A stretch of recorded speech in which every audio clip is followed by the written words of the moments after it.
Kisah orang Indonesia yang terjebak di Korea Utara selama 40 tahun.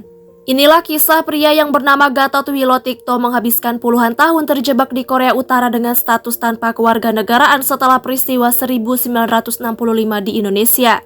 Pada 1960, Gatot dan Waluyo adalah dua pemuda Indonesia yang beruntung karena mendapat kesempatan belajar ke Korea Utara selama 6 tahun. Ada undangan dari Korea Utara, mereka menerima dua mahasiswa dari Indonesia. Maksud utama selain belajar, memang untuk menggalang hubungan persahabatan dua negara, yaitu negara Indonesia dan Korea Utara.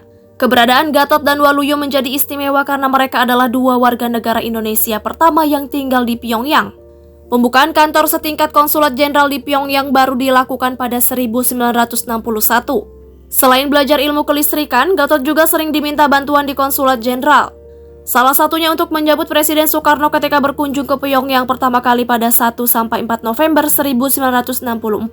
Staf konsulat jenderal saat itu cuma 3 orang saja, tapi harus menerima delegasi Bung Karno yang isinya 70 orang. Mereka kewalahan sehingga meminjam mahasiswa di Peking. Hal yang paling istimewa dalam kunjungan itu adalah gelaran rapat umum, itu yang membuat lagu-lagu Indonesia terkenal di Korea. Sebelumnya Bengawan Solo sudah dikenal, Rayuan Pulau Kelapa. Lalu waktu kunjungan Bung Karno ada lagu wajib untuk menyambut dengan lagu Bung Karno Siapa Yang Punya. Lagu-lagu itu wajib dinyanyikan oleh semua penyambut dari usia kecil sampai dewasa. Pada 1965 Kim Do-sang didampingi putranya memberi kunjungan balasan ke Jakarta. Kunjungan istimewa karena Kim Sang tak pernah membawa anaknya dalam lawatan resmi. Namun hubungan baik itu kemudian runtuh ketika peristiwa 30 September 1965 dan orang-orang yang dituduh sebagai komunis ditangkap di Indonesia. Tak ada yang bisa dilakukan oleh Gatot dan pelajar Indonesia lainnya di Pyongyang selain menunggu kabar dari kedutaan. Barulah pada 1966 tim penelitian khusus datang mendata para pelajar di Peking dan Pyongyang. Saat itu mereka menolak mengikuti tim penelitian khusus, paspornya dicabut sehingga status mereka stateless atau tanpa kewarganegaraan. Akhirnya Gatot memilih menetap di Korea Utara.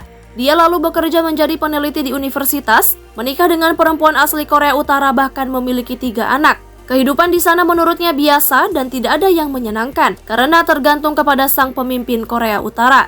Sehari-hari kegiatan warga Korea Utara relatif tenang. Sampai pada 1970 perekonomian Korea Utara menurut Gatot lebih makmur dibandingkan Korea Selatan. Pasalnya semua kebutuhan warga utara sudah dipenuhi, termasuk sandang pangan, pendidikan hingga perguruan tinggi dan buku-buku disediakan tanpa bayar. Berpuluh-puluh tahun tinggal di Korea Utara dengan fasilitas warga asing yang lebih baik dibandingkan warga biasa tidak membuat Gatot nyaman. Kerinduan untuk pulang selalu ada dan berbagai kemungkinan dijajaki untuk kembali ke Indonesia. Gatot mengakui selama 40 tahun dia dan keluarga di Indonesia tidak ada komunikasi. Surat terakhir dari keluarganya diterima pada 1965, setelah itu tidak ada lagi walau dia terus mencoba mengirim surat. Barulah ketika masa pemerintahan Presiden Abdurrahman Wahid alias Gus Dur, pintu kembali pulang terbuka. Kewarganegaraan Gatot diputihkan dan dia berhasil pulang pada tahun 2000. Disitulah dia menemukan bahwa ayah dan ibunya telah meninggal dunia. Dia berhasil bertemu dengan saudara dan kerabat-kerabatnya, namun hubungan mereka tak dekat karena terlalu lama tak menjalin kontak. Setelah diputihkan, Gatot berusaha mengeluarkan istri dan ketiga anaknya dari Korea Utara untuk mencari masa depan yang lebih baik.